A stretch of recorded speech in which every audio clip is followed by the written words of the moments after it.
folks, and welcome to the Daily Coin. My name is Rory, and today is Wednesday, April the 27th, 2016, and I have the very distinct honor and great pleasure of welcoming back to the show Miss Daisy Luther, and she is the Organic Prepper, and you can find all of her work at theorganicprepper.ca.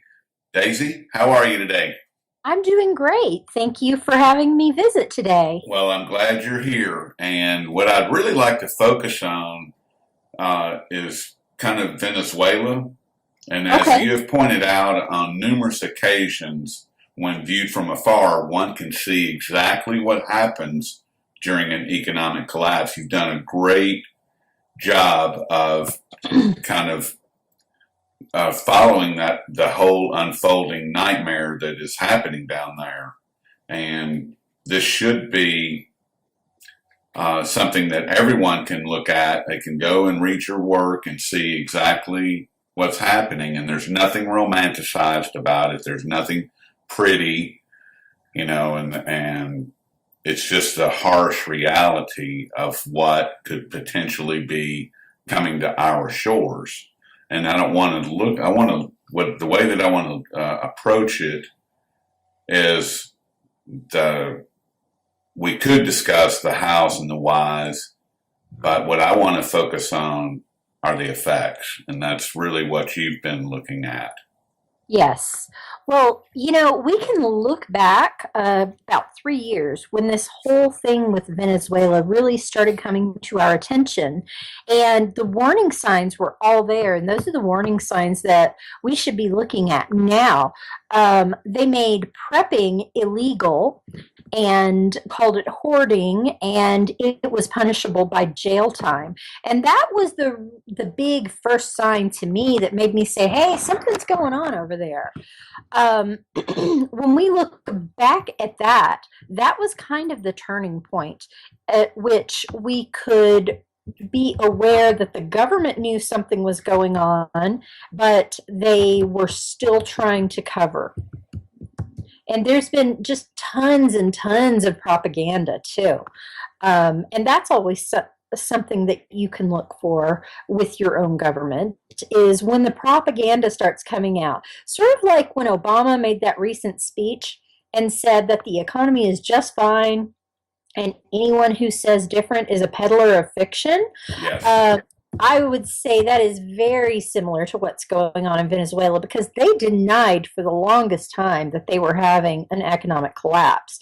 I guess about 2 months ago, they came out and said, "Well, we're out of food and you just need to kind of get with it and start producing your own right now because there's not anymore." And that's when the government finally admitted that, yeah, things are not like they should be. Well, and long before that, I mean, you had documented the people standing in line for food and for supplies, and things Yes. were being rationed long before 2 months ago. I mean, Oh, that's been going definitely. on for a year and a half. But their government kept trying to gloss over it and say, "Oh no, there's nothing wrong. We're just being environmentally friendly." They've used that quite often as an excuse for asking people to turn off their lights and asking people to shut down their electricity for a few hours a day and cutting work hours and that type of thing.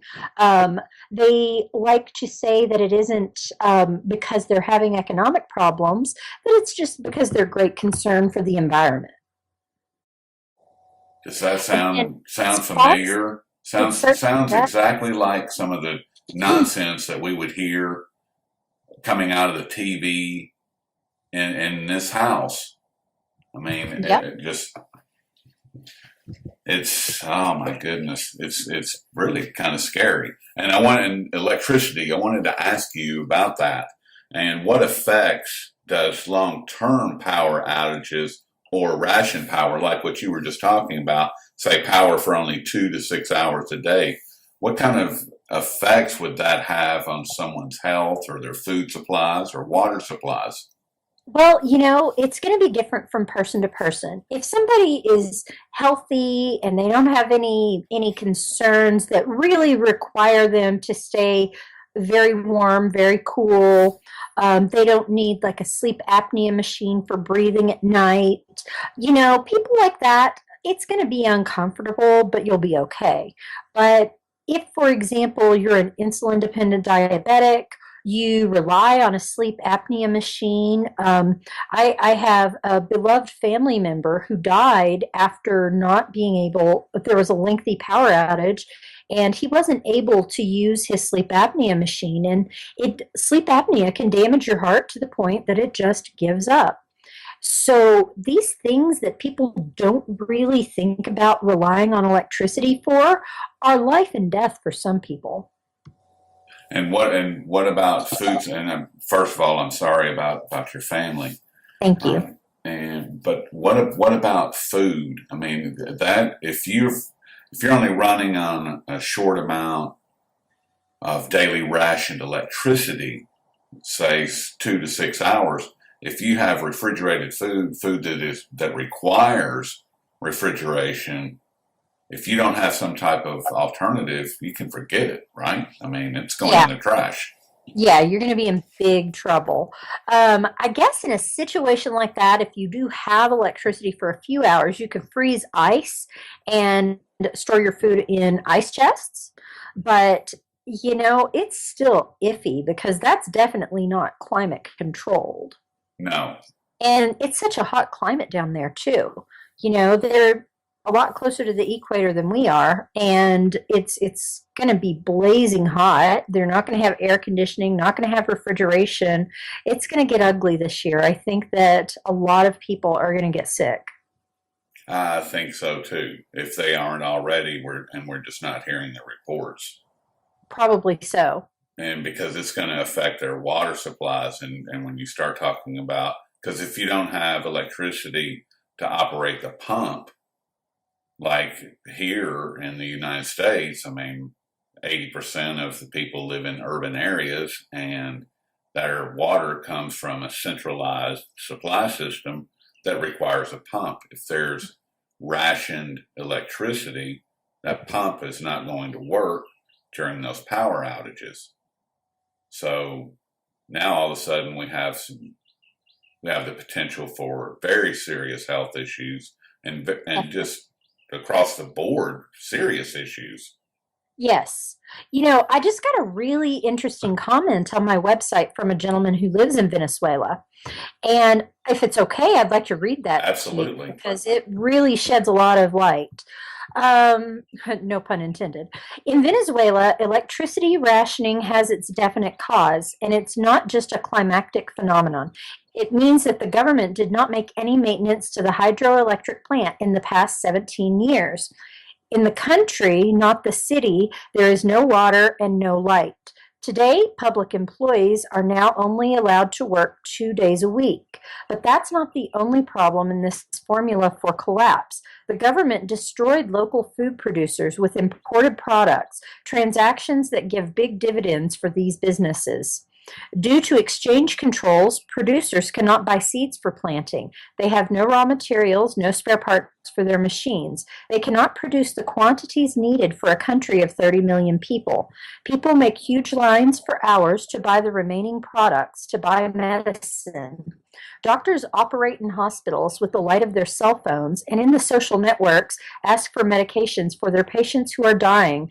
And so, moreover, in one of the most violent countries in the world, socialism, everyone equal, yes, but everyone is equally poor. And there you have it. Socialism works until you run out of other people's money. That's right. Boy, that's a scary quote right there. It's Margaret Thatcher, I believe, that said that. But it wasn't me. I mean, it's not original to me, but it's a fact. It And certainly is. and what you just read is pretty terrifying to me because that's someone who's living it, who is Yeah. there. It's kind of like reading those stories from Selco. You know, Yes. I mean, the guy that has the SHTF training. Yeah, he's amazing. He is amazing, and he lived through the Bosnian War and the stories that he read. There's nothing romanticized about that. There's No. nothing romantic about any of this. And for the keyboard commandos out there that think that there's some kind of romanticized idea of an economic collapse or any of the things that Daisy reports on, that I report on at the Daily Coin, I mean, there's nothing pretty at all. And it's hardship, and people die a lot and all around you. And there's nothing pretty about that. Definitely not. So, and the water supplies, what kind of solutions or alternatives, Daisy, would you recommend for people to look out for as far as water supplies when the water stops coming out of the tap? And how long can a person store water they've gathered from a stream or a mud puddle versus bottled water? Or is there any difference there? Well, the stuff that you store yourself is not going to last as long. That's just kind of all there is to it. However, what I think is more important than just storing water, of course, you should always store some water, but it's more important to find a source of water that you can easily access and a way to clean that water so that it won't make you sick when you drink it. That is the most essential thing that you can do to survive something along these lines. So you need to find some water. And for some folks, like I have a creek in my that runs through my backyard, and I also have a well, but I need electricity to run my well pump. So I'm in the process of installing a solar backup pump and a manual pump so I can get to the well water. And then as a secondary way to get water, I have a creek. So for me, that's what I need. But then I also have a water filter that I can use to filter out the water in my creek and make sure that it's safe for my family to drink. And there you have it. And I can't emphasize enough having a reliable water filter. You will hear all of these people talk about, filtering it through a dirty sock and then boiling it and all this crazy stuff. One of the best investments you can make is a reliable gravity fed water filter where you can purify a gallon or so at a time, and you just pour it through and it doesn't take any power. That is essential to your preps. Essential. That is a life-saving instrument. Certainly is. I mean, it should be, I would consider it in the same category as security, like protecting your home, because if you don't have water in about 3 days, you're going to have some serious issues. And then once you get into that fifth, sixth, seventh day without water, you're in a lot of trouble. I would go even further than that and say it's absolutely the most important thing.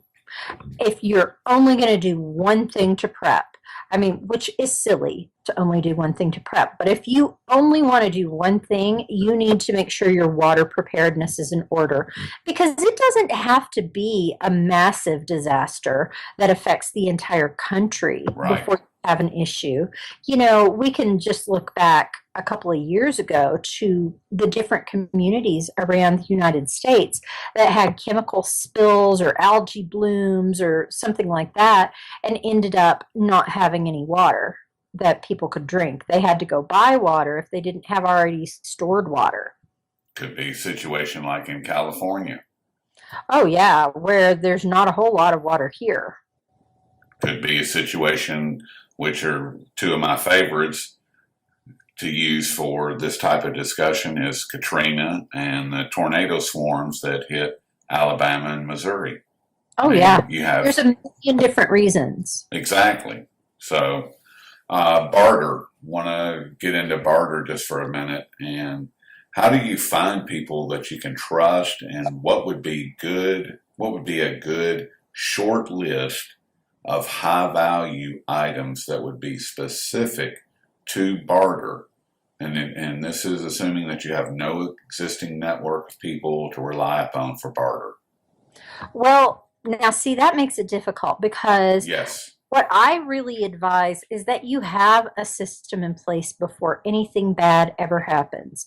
The area where I live, there are a lot of self reliant people around here. And we already exchange things all the time. Homegrown food, canned goods. I've got a million tomatoes and you've got corn, so let's do some swapping. We do a lot of that stuff around here. I've traded um, six ducks for a goat. You can do things like that. And it sounds kind of silly when you say it, but we really like the fact that no money changes hands when we. Yes. Now, of course, I have to add the caveat that this is you're supposed to pay taxes on your barters, just so you know. That's what the law says. So that's just something to keep in mind. Well, You might not want to advertise this on an online marketplace that you're bartering well, because it that's is what. taxable. Yes, well, everything is taxable, and that's Isn't it why just? they hate cash and they hate barter because they can't see them. Yes. That's why they But want us to go digital so they can see everything. yeah, forget that. Yeah, So anyway, forget back that. to your question. I already have a local network of people who produce things, and Okay. we exchange things frequently. And I would trust these people after a disaster situation because I've already established a relationship with them. So, having people that building that trust before disaster is really, really important because you have to also think they're not going to trust you any more than you trust them. Right. If you just show up at someone's farm and try to barter, you're likely to be run off with someone's shotgun. It's a good possibility. Are you Yes. familiar with the website Meetup? Yes. Yes, I am. Is a great resource for doing exactly what you're talking about because once again, most of the audience is, or 80% of the audience is going to be urban. So unfortunately, we're not going to have the ability to do some of the things that you've described, like trading, livestock for livestock. And Maybe not livestock, but everybody can do, well, not everybody, many of us many can of do us, a balcony garden, a backyard garden, a container garden. We can grow a few things. And, in Venezuela, when they said, well, you better get growing stuff, um, they're expecting people to raise a majority of their food on their back porches because when you're talking about people in the city, you don't have 4 acres, you don't have a creek running through your backyard. So you better figure out a way to grow where you are. And a lot of people like to put that off. And well, I'm saving and I'm going to move to a farm in a couple of years. You may not have a couple of years. You need to figure out how you can produce things where you are right now. now's a good time. Yeah. And regardless of where you are, there's going to be something that you can produce. You can grow things inside in a window. You can do aquaponics or hydroponics. You might get SWAT teamed, but you can still do that in your apartment. Um, if you really, really think about it, you can figure out a way to produce something. And, I think that we can't emphasize enough the importance of producing, not just storing stuff, but producing stuff. Because if you're not producing stuff, you're going to run out of the stuff you stored eventually. It's going to run out, that's for sure. And as Yes. far as got a short list of high value items for barter. I Um, mean, I've yeah, read that at the very top of the list are really drugs like tobacco and alcohol and these types of more, if you will, comfort yes, items. That those are very very high value barter definitely. items during this type of a Definitely. They would be. situation. You can also store things like seeds, which don't take much space at all. You can store, even emergency food, especially if you have an ongoing source to be able to produce more food. Um, you could do very, very well bartering emergency food with people that don't have any food. I would be, me personally, I would be a little reluctant to trade food. I would much rather have something other than food or water because I would be too afraid that somebody's going to follow me back to my homestead in Yep, order and to that's take. the case with basically anything, unfortunately, is that barter opens you up to risk. It would Yes, be great if we all lived in some kind of little compound where we had no need to barter, but at some point, a risk is probably going to have to be taken. unfortunately. Yeah, And last thing, and it's right, and it dovetails right with what we were talking about, and that's security. And yes. I put solar power, generator, cooking, all of these fall into security, under security, because people are going to, if you're not careful with your solar power, people can see it. If you're not careful with your generator, people can hear it. If you're not careful with your cooking, people can smell it. And what would be some of the ideas on how to protect or preserve these items and to kind of be a little more on the down low with it? Oh, it's really difficult with noisy things like generators. I have one, but it's only because it was here when I moved in. In the past, I have never included a generator as part of my preps. And the reason is it is such a short term prep and it costs so much money.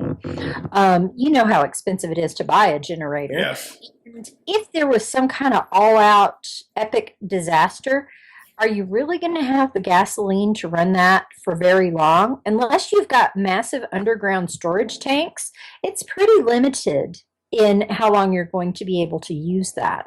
So, because of that and because of the expense, I'm a single mom and I never had a ton of money for making those types of investments. It just doesn't seem like the most logical prep to me. What about solar? I mean, there Solar are is solar is awesome expanded. because yeah, it's sustainable. It's constantly renewable. Of course, it's pretty difficult to hide that. You're definitely not going to be able to hide that from Google and drones. You might be able to obscure it a little bit, from being seen from the road, but you've got to make those receivers where the sun can get to them Right. or they're not going to be very efficient. So, really, then it boils down to deterring people from trying to steal your stuff. What I've been investigating are the more portable solar panels because there's Yes. some that are flexible that you can actually roll up like a blanket and Yeah. unfurl them wherever you need to. And Mhm. apparently, these things have gotten to be very efficient and really sturdy for travel. So that may be one idea for people to look Definitely. into. It's a great. There's several that are on the market now, and there's one cooking device that I just have read about, and it is solar powered, and it's a tube. It's a glass tube, and I'll make sure that there's a link to it and image in the video because this is a very very cool device, That sounds really interesting. and it's all contained, and the only time that any aroma is released is when you open it up. Otherwise, during the cooking process, everything is contained, so you don't have all of these smells that are wafting through the air and through the neighborhood. It's very cool. They're not very expensive and should be at least researched by everyone because it's going to be you're not going to be able to do anything and you don't want to attract undesirables to where you're at, and they will sure find you, and they will Oh, because they'll smell you a mile away, literally.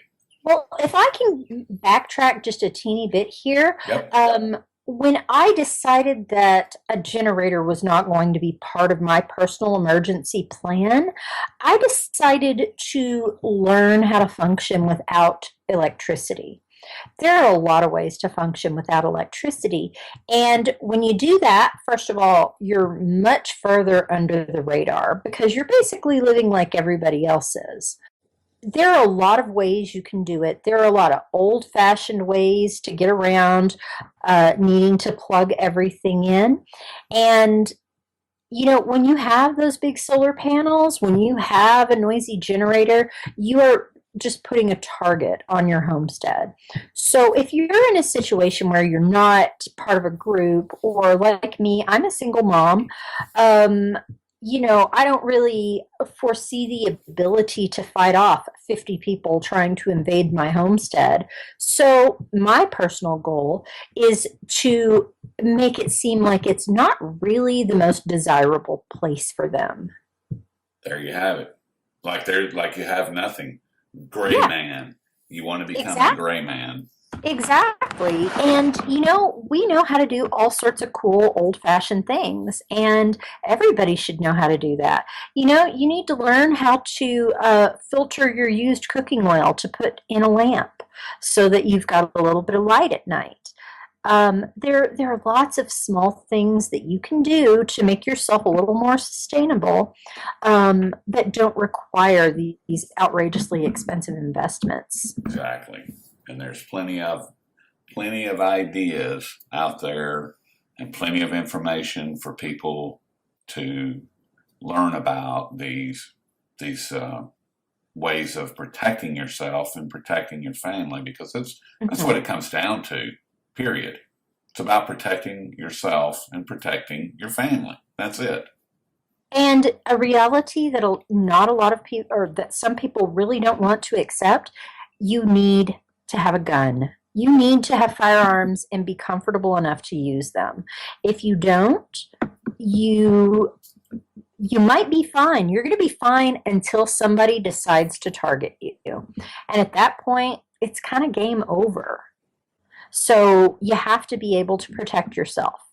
You have to.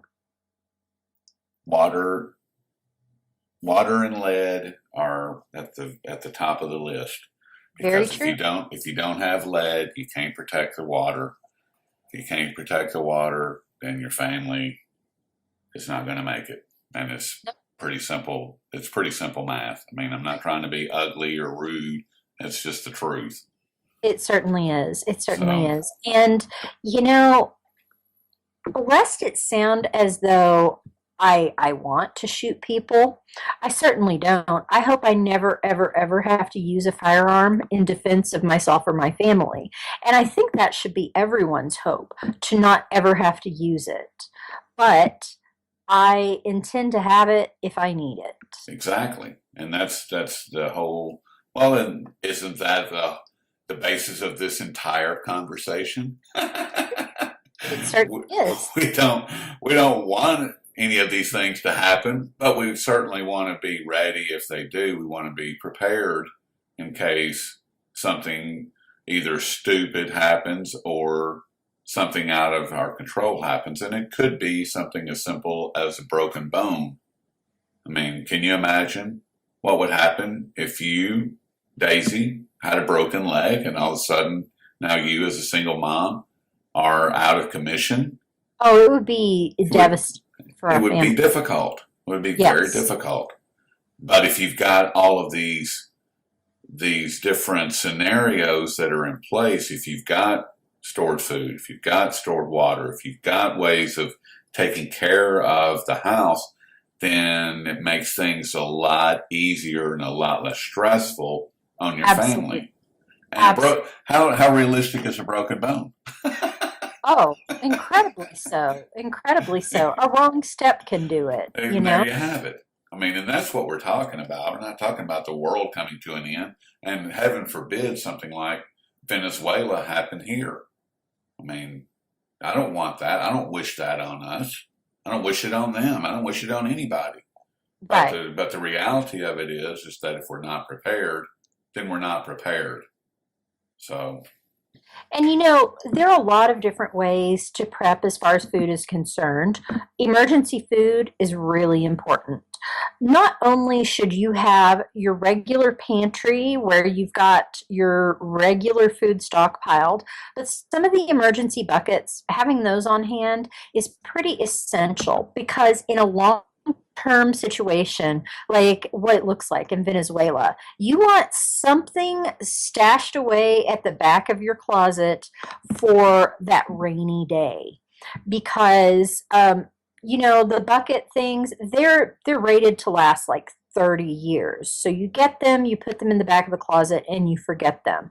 And even if your plan is like mine, never to ever have to use that but to grow my own food, um, anything can happen. You can have a bad year. Trust me, I've had a couple in a row where something gets into your garden and eats everything you've produced, or there's just a terrible drought like we've had in California, and maybe you don't have enough water for your family to drink and to raise food at the same time.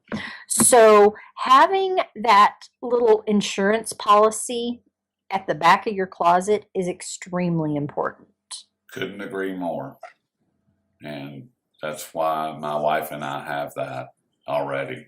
And we're gonna add to it simply Good. because it's vital. I mean it's part of the insurance policy. It certainly is. And that's all that And it is. and the nice thing is, if you get good quality, I have a website called Preppers Market with some very high quality food. If you get good quality, you can eat that when it's not like your last resort and you're still going to be healthy.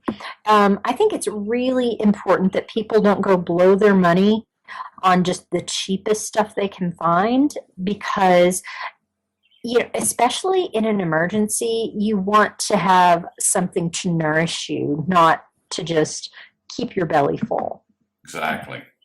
Because when your system is working properly, your body is functioning properly, and your brain is functioning properly, then your stress levels come down, your heart rate comes down, everything is a lot easier to deal with. And if you've got, you know, a 60-day, 4-person bucket in the back of the closet, all of a sudden, if something goes wrong, your stress levels didn't just shoot through the moon because you know That's right. you've got some things taken care of. You know, I've got a water filter, I've got a life straw, I've got this, I've got that. You know, I've got these things that are in place. So all of a sudden, and chocolate, because we are human, and reminding Oh, ourselves that yeah. we're human is very important.